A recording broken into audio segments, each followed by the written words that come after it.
What is the worst case of attention seeking you've ever seen? It was a couple of years ago, but there was this whole news story about these parents who had a weather balloon in their backyard, and supposedly one of their kids had gotten into the balloon and set it off. The parents were all worried because their kid was supposedly in the balloon. Well, once the balloon eventually landed, there was no kid, and it turns out that the kid was hiding in their basement the whole time. It was later figured out that it was all a hoax, and that the parents did it to get attention. I have an old childhood friend who is constantly either engaged to a new guy or claims to be pregnant. She once claimed to have had a miscarriage, and then less than 3 months later was 4 months pregnant. None of her supposed boyfriends ever make an appearance with her, or have an online persona. On top of such, she's the type that will post the status of things are awful, but I won't say why, so don't bother to message me all the time. I honestly think she needs therapy, but that's very thin ice to tread on. My sister. She has always had a screw loose, just very loopy and immature for her age. She was like 16 before she crossed the street by herself, and my parents just enabled her. But when she went off to college, everything got a lot worse. She came up with this lie that she has lived her life by, that her brother, was some sort of abusive asshole to her entire life, and she told everyone that, if God is good, I'm going to hell. A couple months later she came home for Thanksgiving, and she blatantly refused to be in the same room as me, and let's say I would walk into the kitchen while she was making something with mom or my grandmother, she would literally scream and duck behind the counter. Then at dinner, when I sat down at the table with the whole family, she screamed that she wouldn't sit at the same table as me, and was just being a huge attention seeker. It was absolutely ridiculous. Everyone knew that she wanted attention, and she has driven away several roommates who told the rat that she's crazy because of her tendencies. My sister-in-law's cousin is hot. Everyone agrees. There's no denying it. When she walks into a room, all eyes turn to her. She's always got guys fawning all over her. She has plenty of attention, deserved or not, at all fucking times. When my brother got married, this girl, my sister-in-law's cousin, decided to wear a huge, frilly white dress with a hat/veil. She kept barging into places moments before my SIL, excusing herself for causing confusion. I wanted to punch her face. I wasn't the one getting married, I'm a guy, and I still wanted to fucking punch this woman's face. My dad's second wife paid someone to write a biography about her mundane life in which she tried to drag me, my siblings and my mom through the dirt. Then she started handing out copies to as many people as she could.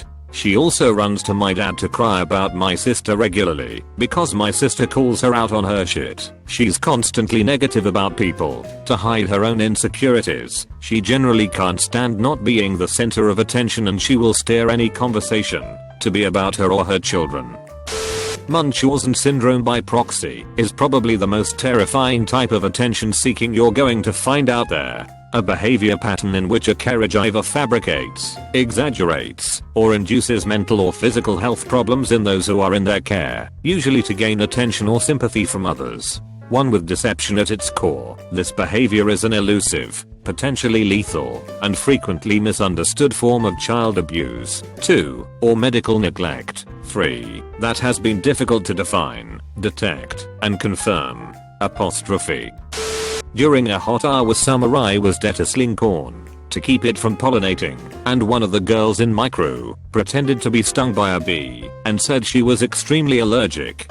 She started spazzing out like crazy, so we called 911 and a helicopter ended up flying to the field to take her to the hospital. After they brought her in, it turns out this fucking bitch was faking it. Needless to say, she got fired, and I think she got some kind of fine. I went to high school, 250 students total, with this kid who was a bit of a loner and had a reputation for being a pathological liar. In college, my friends and I began to notice these beautiful girls writing to him on his Facebook wall. At first, it struck us as odd, but we left it alone. As weeks passed, our news feeds continued to be flooded with new girls we had never heard of flirting with him, so we started to get curious. Some of us have known this kid our entire lives, and we could count the number of times he spoke to girls on one hand. We later discovered that he had created 30 to 40 fake Facebook profiles with completely fabricated backstories and stole pictures of real women he found on the internet. He would carry out conversations with himself by posting from all the fake female accounts multiple times a day on his wall about fake parties, hangouts, etc. and respond from his own account. After this happened, he closed his Facebook account. We later found out he had become a gambling addict and spent time in a mental institution. Eventually, he moved to another city and got a job. He refriended all of his HS classmates, including me, and from what I see, he seems pretty happy. It took him a while, but I'm glad things worked out for him in the end. This was me. My cousin was visiting from Korea. I was 8, he was 6. We were sitting around my mother on the floor watching her sew something. She couldn't find a piece of string she had pre-cut. She asked us to look around ourselves for the string. My cousin was sitting on it. He handed it to her and said, "It may be smelly, I farted on it." My mom laughed and said, "Haha, you're so funny." I got jealous. So I forced her farts out, but shat my pants instead. My mother didn't laugh. I discovered this yesterday, my old best friend using the fact that I got bullied and have social anxiety by saying it all happened to her, and she tweeted her favorite celebrities my story in order to get a reply from them when none of it happened to her. Update: 3 days later, I confronted her about it and she's ignoring me and has deleted all photos of me and her off both Facebook and Twitter. LMAO. This was in my early 20s. I would work with the young coworkers in the most laborious part of the company. Women were also there. We would all hang out after work. Good group of friends, except for one girl. She kinda interrupted conversations she wasn't involved in. I knew she was self-centered, but I didn't care until the day she got fired. One of the girls in the group got engaged and everyone was happy for her. Retelling and rehearing the way he proposed over and over, since it was quite adorable. She had a face of jealousy. Suddenly we don't see her. Then one break we check our phones, and she said that she's going to kill herself. We show our manager. She panics and sends me to check on her, track her down. I find her in her house eating chips watching TV. She was fired for abandoning the job. Knew a dude who was a pathological liar. Some highlights included: stolen valor.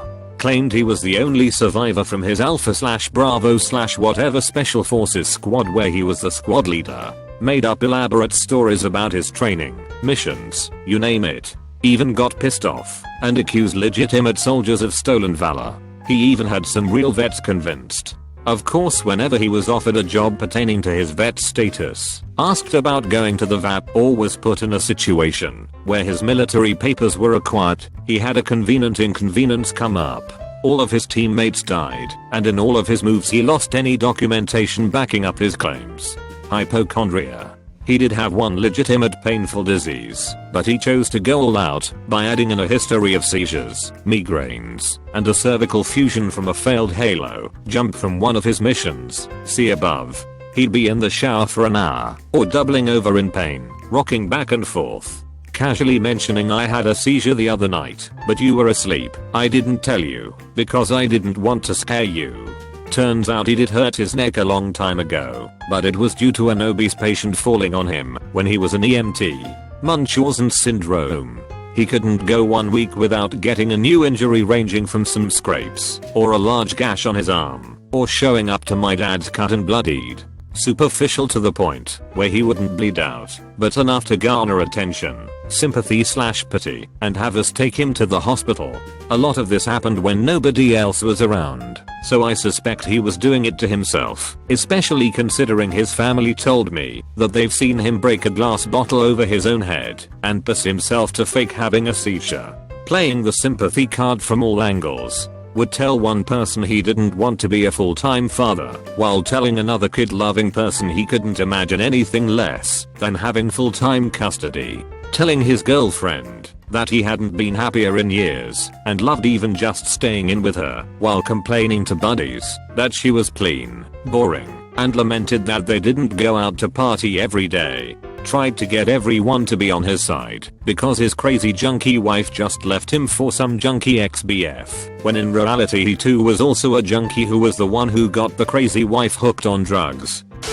You know how young children, usually preschoolers, will tend to be the mother hen of a group of other children and constantly overcorrect and nag at them in order to feel bigger and more important?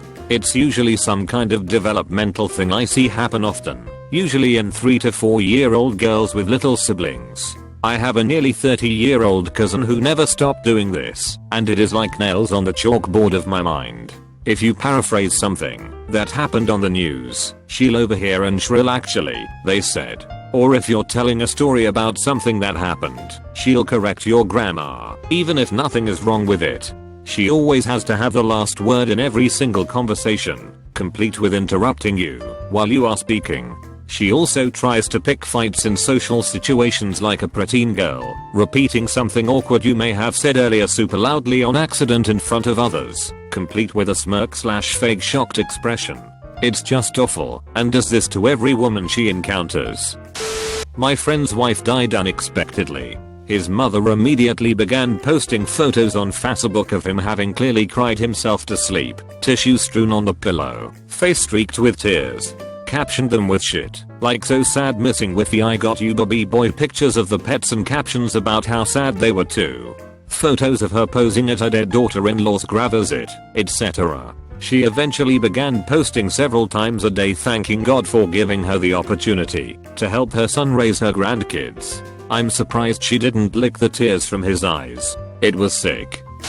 Literal millionaire celebrities who feel bad that, because they didn't get nominated for a meaningless trophy, they feel that their movies that grossed millions of dollars, were seen by millions of people, and got great reviews are still not properly recognized. Do they deserve Oscar nominations? Probably, but bitching about their lack thereof doesn't make you look like some progressive savior. It makes you look like a Winnie bitch. Will and Jada Smith. The family vlogger channel who had a viral video where the husband finds out the wife's pregnant by sticking a pregnancy test in a toilet she had used. I remember in one of their videos they tried to use their viral video to get into a sold out Lego event or something like that. Eventually a bunch of doctors came out saying it's almost impossible to get a conclusive positive pregnancy test from a sample diluted by toilet water. They then claimed to have had a miscarriage and had a whole bunch of shit come out after that. The husband was outed by the Ashley Madison scandal and got into a fight with another YouTuber at a convention about some tweets he favorited. When my boyfriend at the time died suddenly, my supposed best friend told his father that they had been in love and wanted to get married. She also told him and all our friends that she miscarried his baby. She showed up to his wake with electric blue hair, a club dress and high heels wearing his sweater. I was confused and expressed my disappointment about wanting the sweater. I later found out that she had gotten the sweater by telling his father all that stuff. I was too shy to say anything, but it hurt so bad to lose him and my best friend at the same time. Looking back, she was always a huge attention whore. Every time I ever liked a guy, she would pursue him. After that whole incident, she showed up at a party at my house and fucked 2 random dudes. One of them was in a room with no door and the other was on a couch in our garage/smoke room. She was awful.